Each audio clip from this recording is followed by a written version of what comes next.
විසදෙන Raigam tele සම්මාන උළෙලේ ජනප්‍රියම කාණ්ඩය කියලා කියන්නේ බොහෝ දෙනාගේ අවධානයට යොමු වෙන සම්මාන කාණ්ඩයක්. එහි ජනප්‍රියම නළුවා උඩට එනවා, පල්ලයට එනවා, අයුඩට එනවා. දැන් ස්ථාවරව බුල් කීප දෙනා අතර ඉන්නවා කියලා අපිට ආරංචි.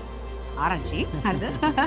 චතුරංග කොටුවක්. ඉතින් චතුරංග ජනප්‍රියම කාණ්ඩයට එනවා කියන්නේ වෙනම තරක්. හැබැයි ඔබ මේ පසුගිය කාලේ කරපු විවිධ මම හිතනවා විවිධ රංගපෑම් සහ චරිතත් එක්ක ඔබ චරිතාංග නළුවෙක් විදිහට ජනතාව අතරට ගියා. වෙනම විශේෂම තැනක ඔබ ඔසවා තබා කියලා මම හිතනවා.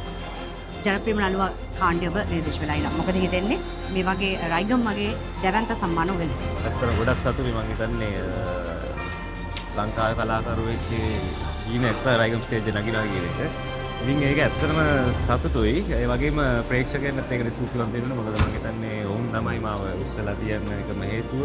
ඒ වගේම මට අවස්ථාව ලබා දීපු අධ්‍යක්ෂකවරුන් හැමෝටම සූතිවන්ත වෙනවා. හැම කෙනෙක්ටම මේ හැමෝම ඉන්න මේක පිටපස්සේ. හොඳයි චතුරංග කියන්නේ මම හිතනවා මේ අනාගතේ අපිට බොහොම බලාපොරොත්තු වෙන පුළුවන් රංගන ශිල්පියෙක් කියලා. දැන් ඔබ වගේ තරුණ රංගන ශිල්පීන්. අද දවසේදී විශේෂ අවස්ථාවක් ලැබෙනවා මේ හැම කාණ්ඩයකම මාධ්‍ය වගේ ටෙලිනාට්‍ය විවිධ කාණ්ඩවල හමු වෙන්න.